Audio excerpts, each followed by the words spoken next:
Acabamos de leer que Dios pone mucha importancia a la familia, que le pone el deber al padre pasar lo que se le ha dado a sus hijos. Y noten que hasta no solamente entra que, bueno, ahora tus hijos han crecido, ahora Dios toca a ellos como padre, ahora vos te los tenés que pasar a tus hijos. No, noten que el Señor todavía deja responsabilidad sobre el abuelo. Así que como papá tenés una responsabilidad y como abuelo tenés una responsabilidad. Así que al ver ese mandamiento, vemos que el Señor pone importancia sobre lo que es la familia. La familia es importante para el Señor. Y vamos a ver por qué. ¿Por qué es que el Señor nos manda a poner la fe que tenemos nosotros en nuestros niños y niñas a temprana edad, a seguir enseñándole en su juventud? Y empezamos porque el Señor quiere la preservación de la familia. El Señor quiere preservar lo que es la familia conforme a lo que fue su voluntad, ¿no? Papá, mamá, hijo, hija, abuelo, abuela, nietos, nietas, sobrinos, sobrinas.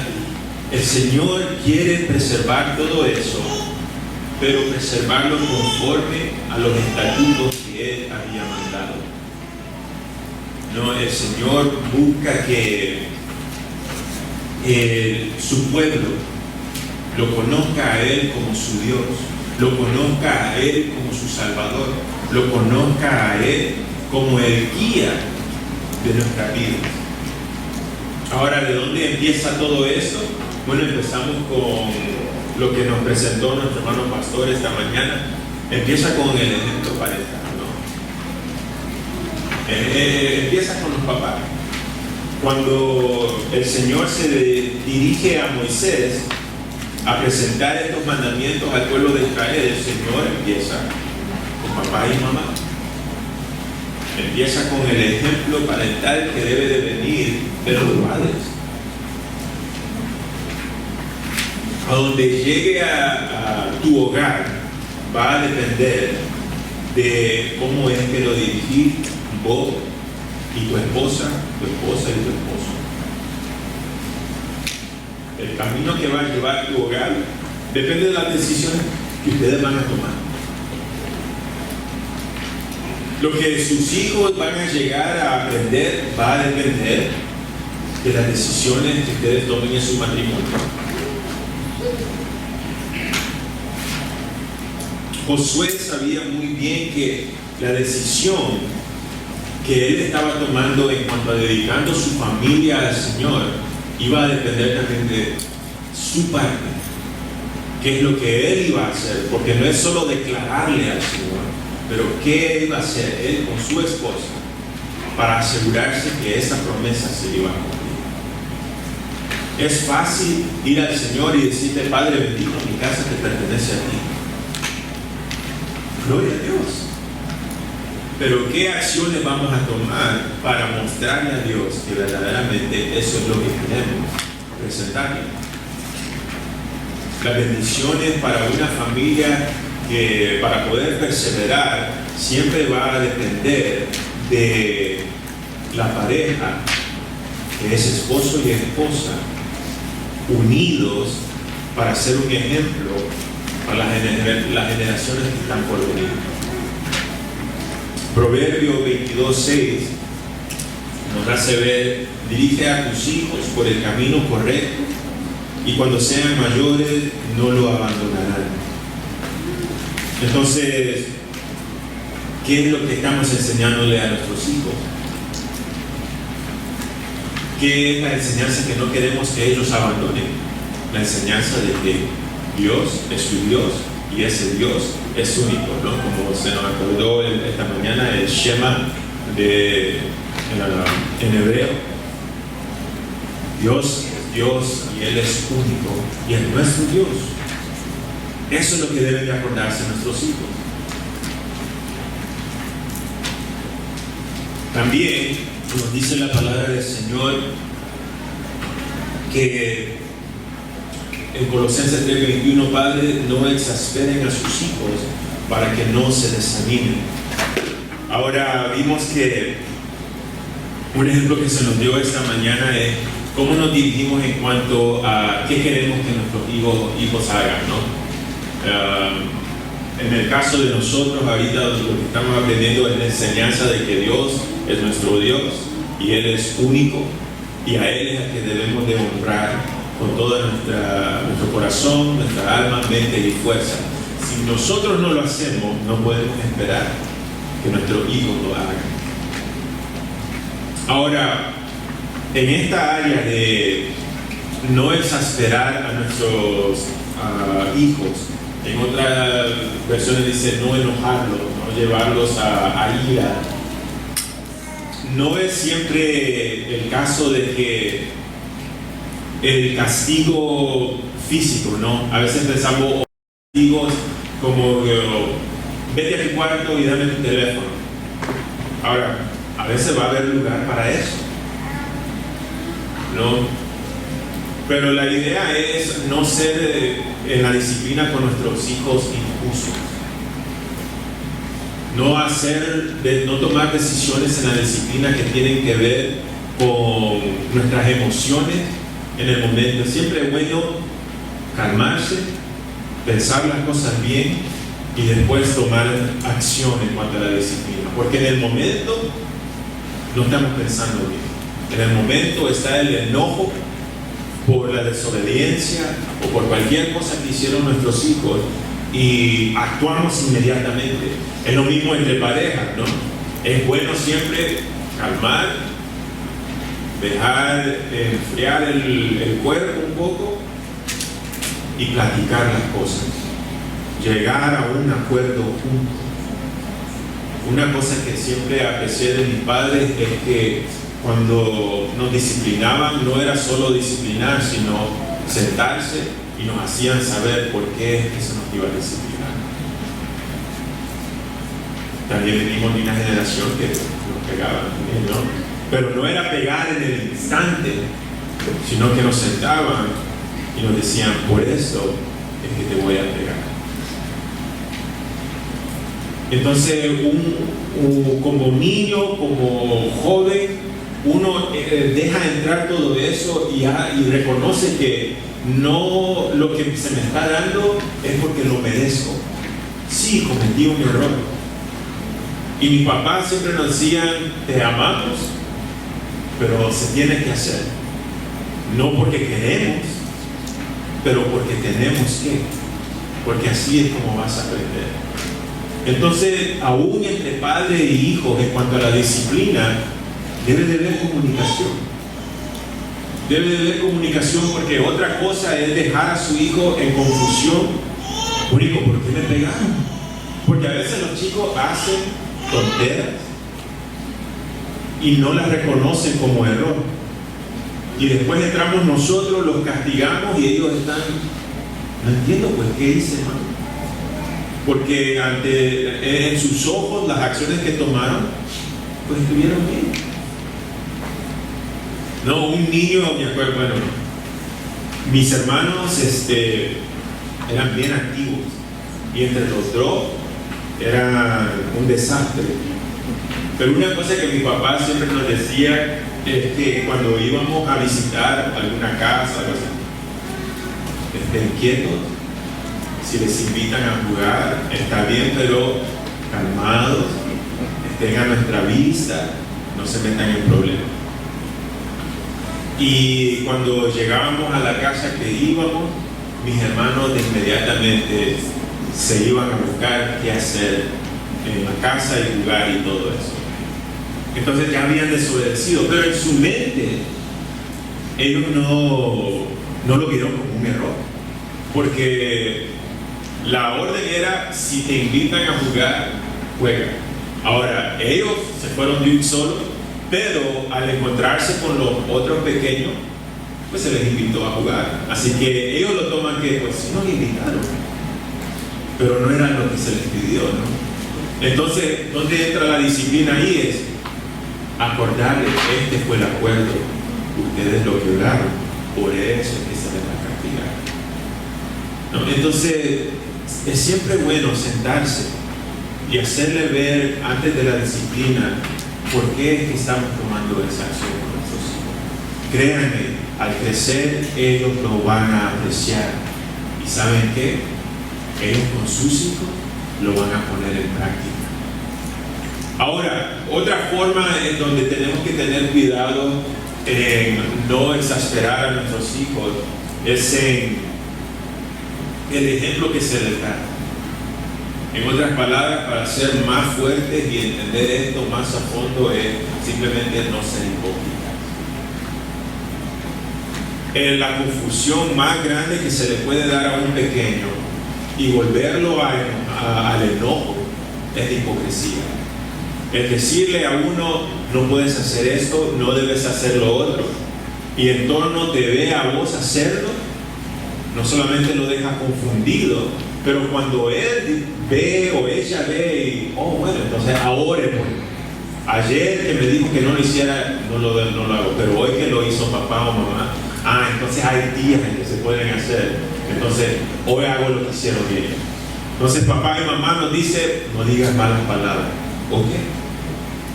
Pero después estamos entre familia y te oye a vos decir una mala palabra, es muy probable que tu hijo o hija van a probablemente decir una mala palabra.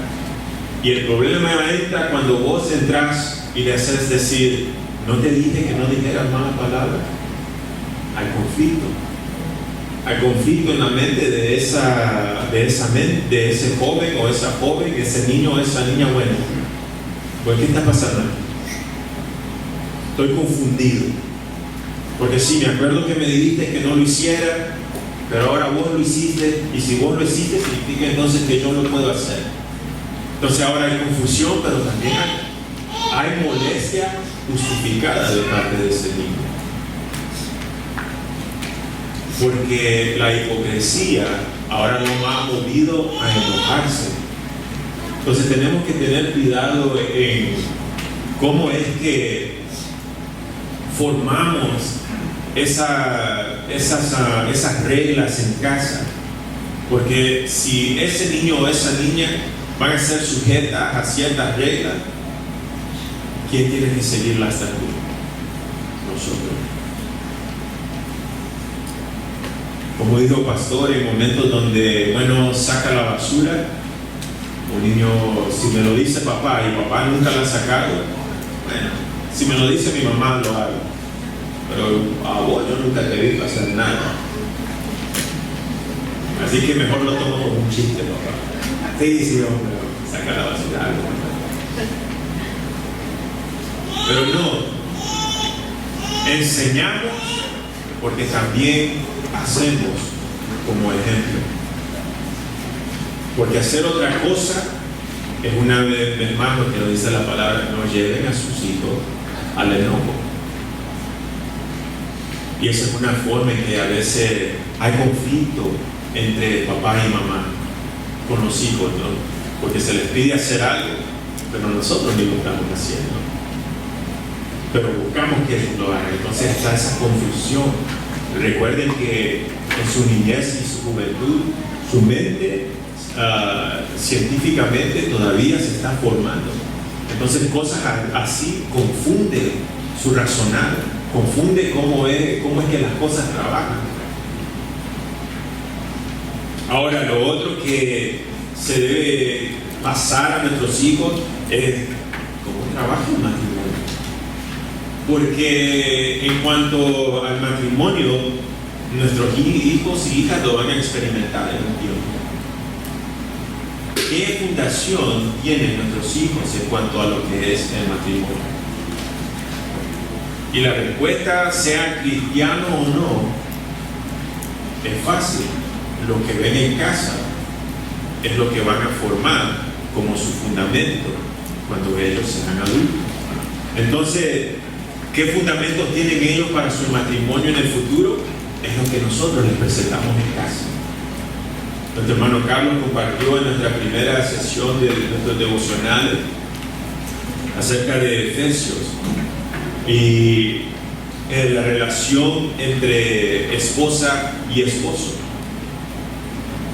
Y algo clave, para no quedarnos mucho en el tema que ya fue tocado, pero algo clave en cuanto a entender cómo es que la palabra nos da consejo, es a recordarnos que enseñanzas previas todavía deben de existir dentro de las nuevas enseñanzas que se están dando.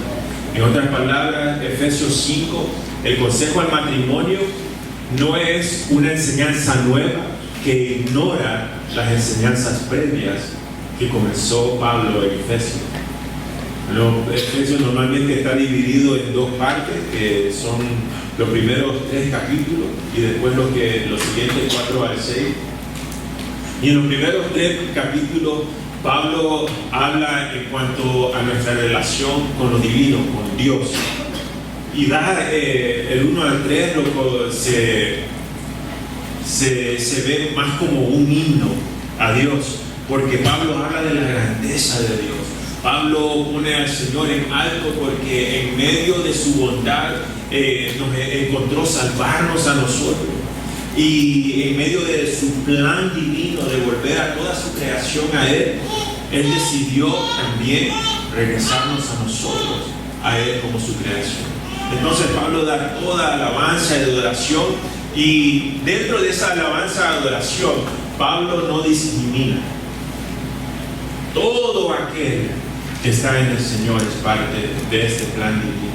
Y el Señor tiene propósito para todo aquel que viene a Él por medio de Jesucristo. Entonces no hay discriminación entre hombre y mujer. Y sabiamente, cuando Pablo después entra de toda la bondad de Dios, la grandeza de Dios, todo lo que hizo Dios por nosotros, después capítulo 4 al 6 nos mueve a reconocer que dentro de esa bondad, dentro de esa bendición, tenemos una responsabilidad. Ahora, después de darle gloria a Dios, nos pone a nosotros al frente. Miren, nosotros somos responsables por hacer ver esa gloria de Dios en nuestras vidas. Y entra con cómo debemos de vivir nuestras vidas en el capítulo 4, individualmente, y después entra en la familia en el capítulo 5. Y note cómo es la sabiduría que le da Dios a Pablo en este momento, porque no es cosa de solo entrar para las esposas. Eso significa sométase cada uno a su marido como al Señor, porque el marido es la cabeza y síguenos la palabra del Señor. Siempre a veces nos olvidamos tocar el versículo anterior, porque el versículo anterior, el versículo 21 de Efesios 5, es el que pone el fundamento para poder entender el resto de lo que está por venir. Y nos dice, es más, sométanse unos a otros por reverencia a Dios. Entonces, para así él ya pone que si nos perdemos en algún lugar, si en algún momento pensamos que para la esposa eso significa sométase a cada uno, y el esposo ya está poniéndose, ya oíste, tienes que hacer todo lo que te digan, ¿no? Pablo sabiamente dijo, nos puso el versículo 21, están agarrando el mal concepto, regresen al 21, sométanse unos a otros. Todos dentro del matrimonio, la idea es que no soy más que vos no sos más que yo. La idea es llegar a un punto nivelado donde nos sometemos el uno al otro. Para poner un poco de contexto a lo que está ocurriendo aquí, Pablo está escribiendo a la iglesia en Éfeso. Es una iglesia donde, si ustedes leen el Primera y Segunda de Timoteo, es donde Pablo puso a Timoteo a ser pastor en su juventud. Y Éfeso, junto con la iglesia que también fue pastor Tito, eran lugares que habían sido conquistados por el Imperio Romano en ese tiempo. Pero lo que tenían estos lugares es que todavía tenían bases griegas. costumbres griegas. Y el problema que tenía Éfeso era la promiscuidad sexual. Entonces era práctica común que un esposo anduviera con otra un día y regresara a casa como si no fuera nada. Viceversa con la esposa. Entonces se pueden imaginar que esto iba a ser difícil para Timoteo tratar de formar ahora un fundamento donde se les hace ver a esa comunidad en Éfeso de que lo que están haciendo no está correcto. Imagínense tratarle de decir a alguien que ha hecho esto por años y años y de un solo alguien venir y tratar de pararlo. No, ya no puedes hacer eso. No es fácil. No es fácil. Pero esa era la cultura que se estaba enfrentando la iglesia que estaba creciendo en Éfeso. Entonces Pablo pone aquí estos reglamentos para ayudar al esposo y a la esposa a reconocer lo que compartió nuestro hermano pastores la mañana de ayer. El esposo, al someterse a su esposa, a darle su amor a su esposa, es eso mismo, a su esposa, no a la vecina, no a la que está 4 cuadras más allá, a tu esposa. Trabajás para tu esposa, vivís para tu esposa. El someter de la esposa para su esposo era la misma idea. Era la idea de que tu casa es tu casa, no la casa de tu vecino, no la casa del que está 4 cuadras más allá. Es tu casa y el enfoque de tu corazón es tu esposo, sometiéndonos, como dice el versículo 21, los unos a los otros. Y noten que también no se desvía del Shema, sometiéndonos los unos a los otros en reverencia a Cristo. En otras palabras, nos está regresando a amar a Dios con todo nuestro corazón, con toda nuestra mente, nuestra alma y nuestra fuerza. Y aquí entraría el segundo mandamiento, que es como el primer mandamiento: amarás a tu prójimo como a ti mismo. Entonces el amor a la esposa, el sujetarse al esposo, es cumplir el mandamiento que dio Dios. Si te das a tu esposa, es a ella y ya estuvo. Si te das a tu esposo, es a él y a él solamente.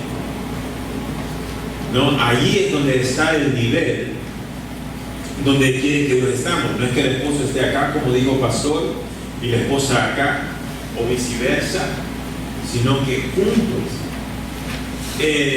instruimos a nuestros hijos y juntos formamos en el corazón de nuestros hijos que es tener un matrimonio.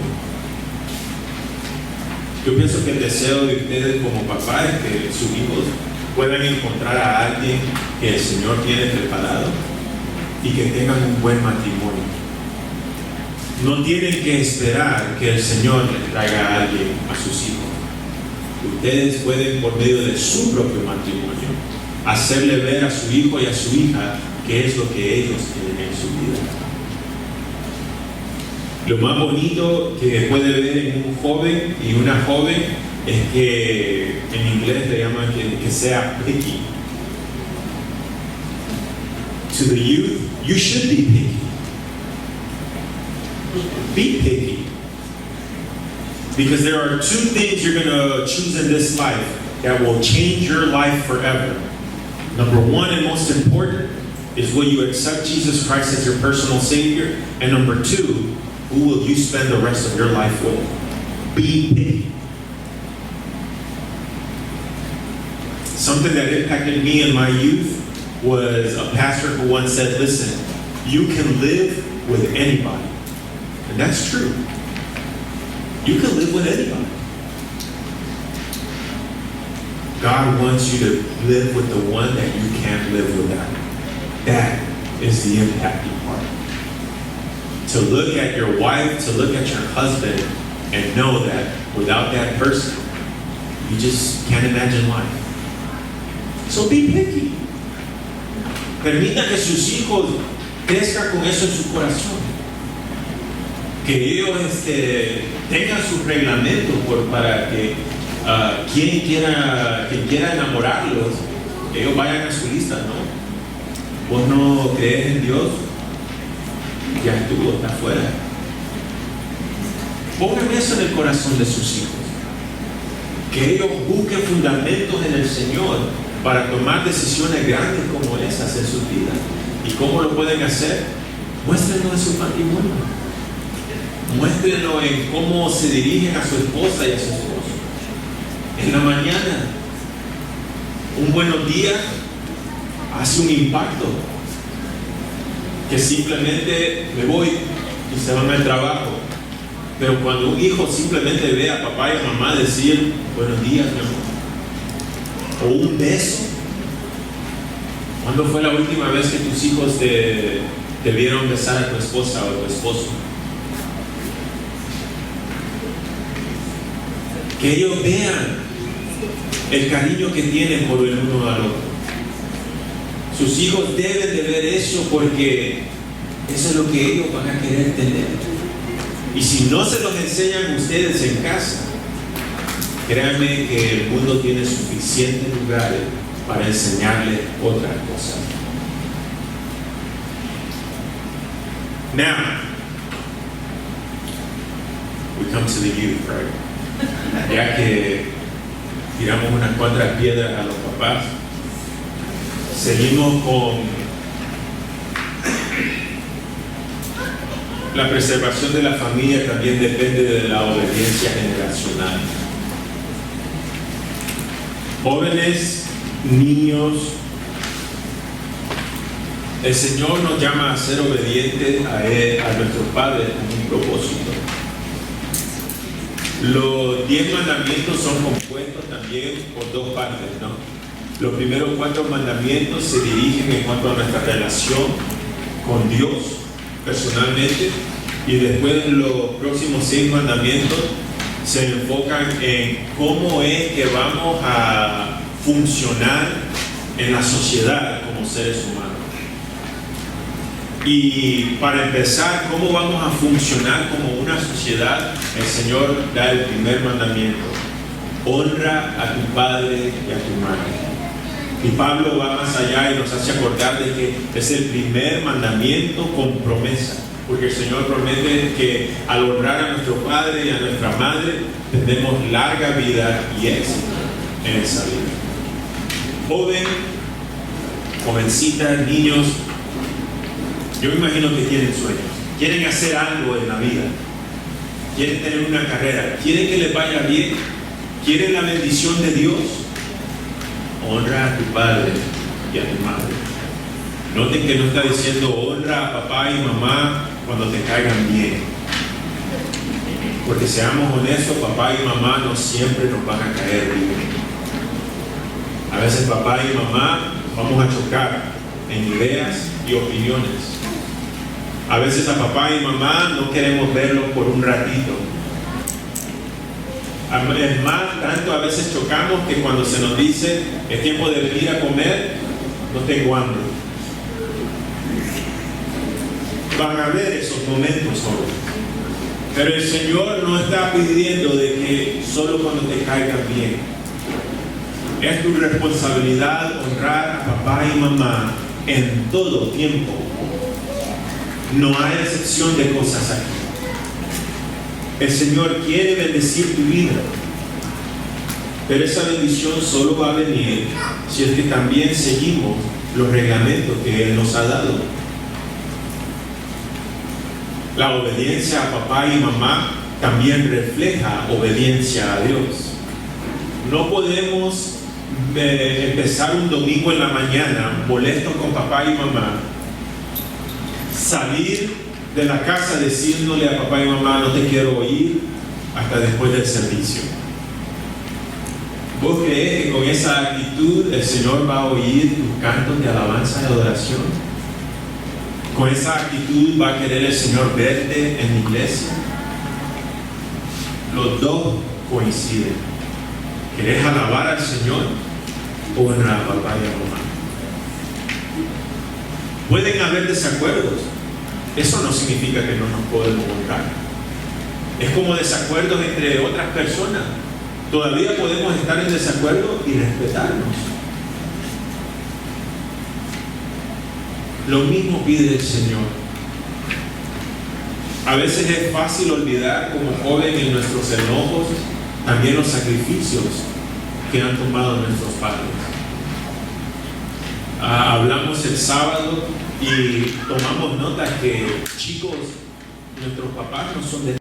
Nos dice que para ir a Dios Padre es solo por medio de Jesucristo.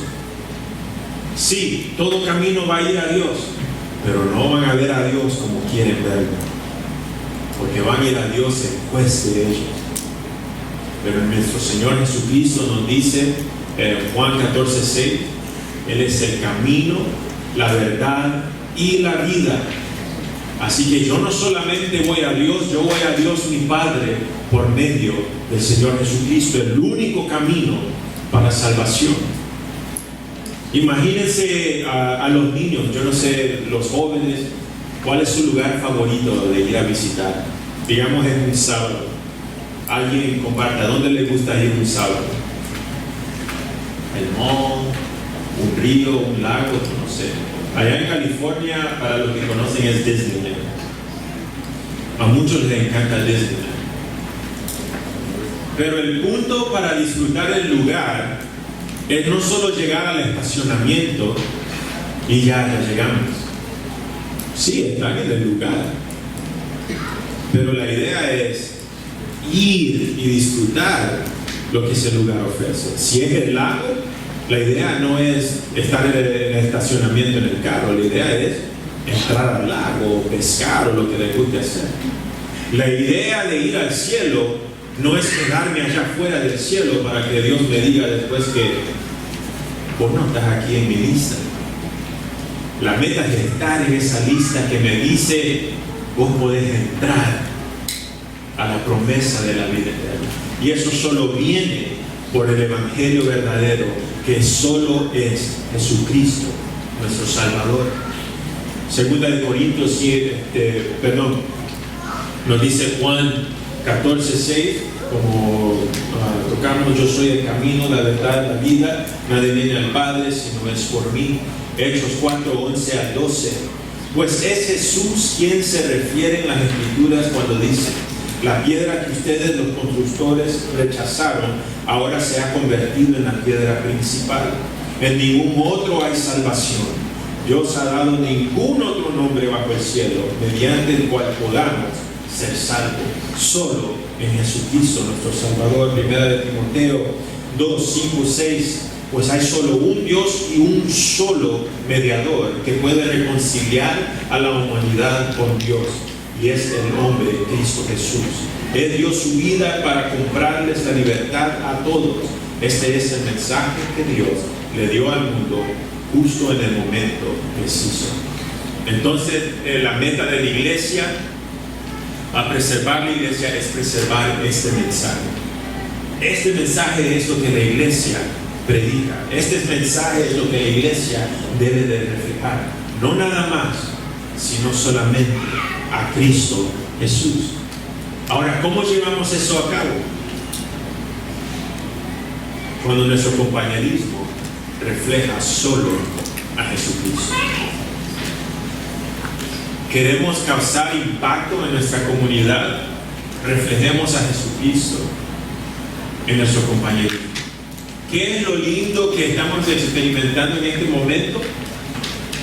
El compañerismo en Jesucristo, gozándonos los unos con los otros, alabando al Señor juntos, en compañerismo. La palabra del Señor hasta pone importancia en la comida. Cuando la iglesia estaba empezando, compartía comida con todos. Y vamos a ver más adelante qué pasaba. El Señor agregaba a aquellos que iban a ser salvos.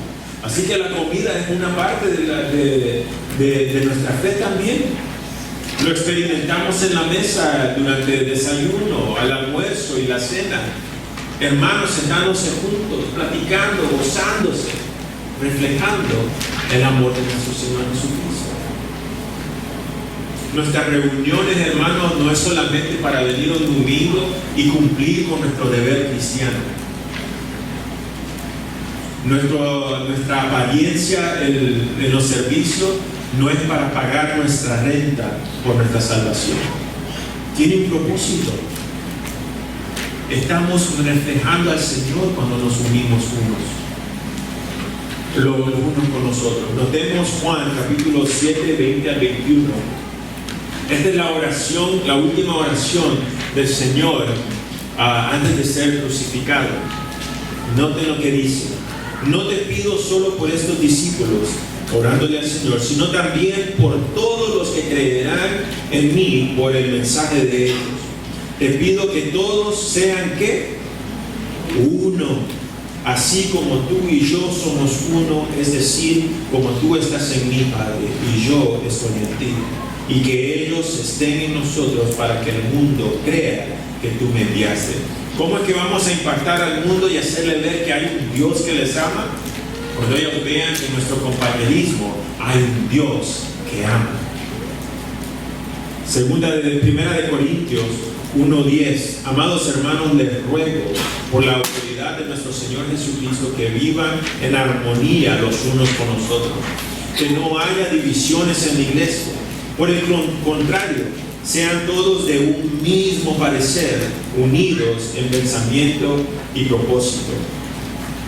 El nombre que ahora cargamos como cristianos que nos compartió nuestro pastor, que significa hacer parecernos a Cristo, fue dado por primera vez en Antioquía.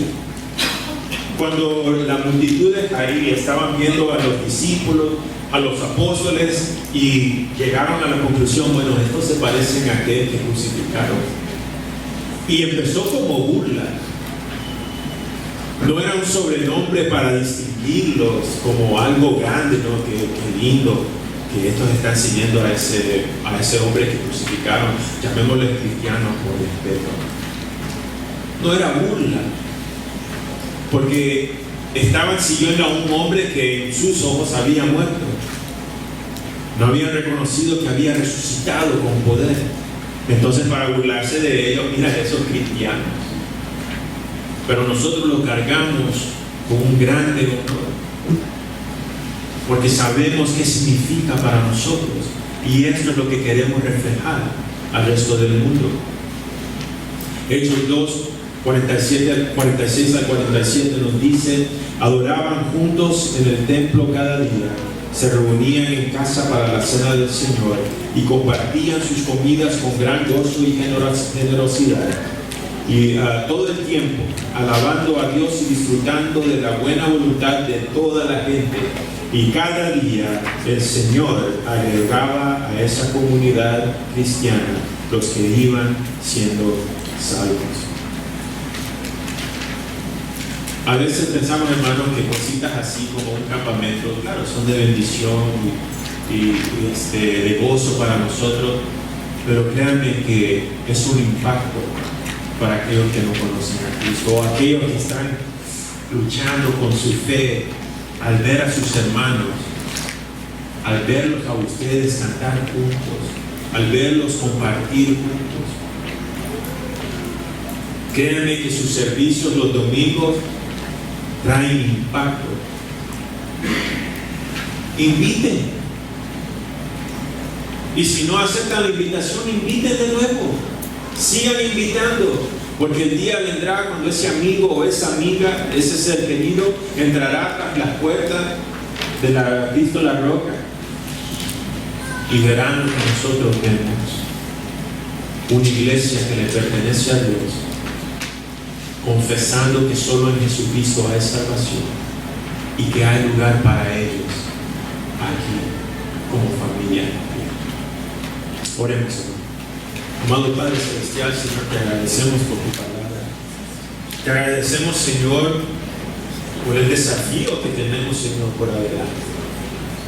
Señor bendito, a cuidar a nuestra familia para que nuestros hijos, Señor, se presenten a ti como tus hijos.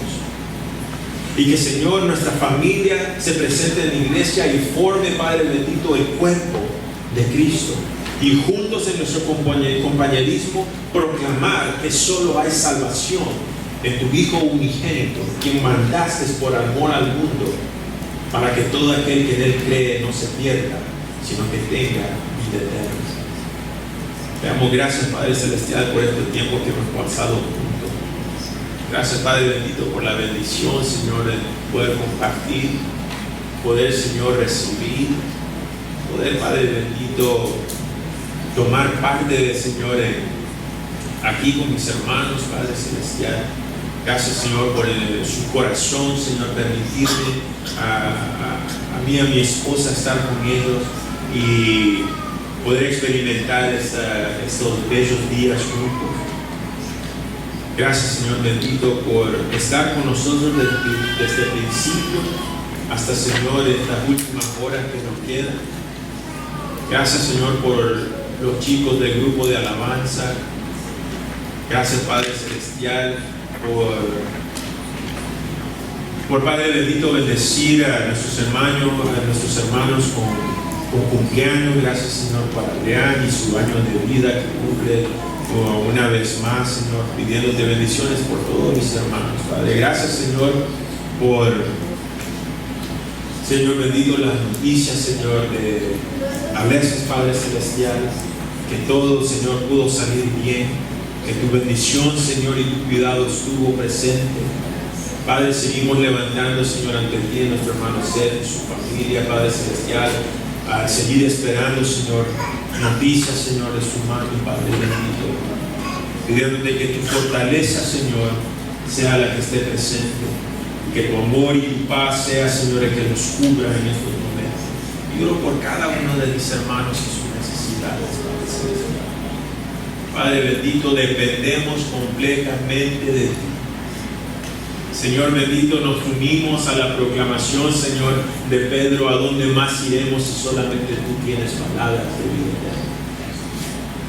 Y, Señor, al terminar hoy, Señor, nos unimos también a la proclamación de Josué. Padre bendito, nosotros en nuestra casa te queremos servir a ti. Así que fórmanos, Padre Celestial, conforme a tu voluntad. Fortalécenos, Padre bendito, a vivir una vida que refleja a tu Hijo, Señor, a este mundo que tanto lo necesita. Y como iglesia, Señor, mantenernos firmes en nuestra fe, proclamando el Evangelio, Señor, de Cristo Jesús, para alcanzar a nuestra comunidad, Padre bendito, alcanzar a nuestros amigos, compañeros, Señor, de escuela y trabajo, a nuestros seres queridos. Ayúdanos, Padre bendito. En el nombre de Cristo Jesús, ahora encomiendo este tiempo, Padre bendito, en tus manos, y lo que está, Señor, por servir también, pidiéndote que tu bendición siga con nosotros. En el nombre de Cristo Jesús. Amén.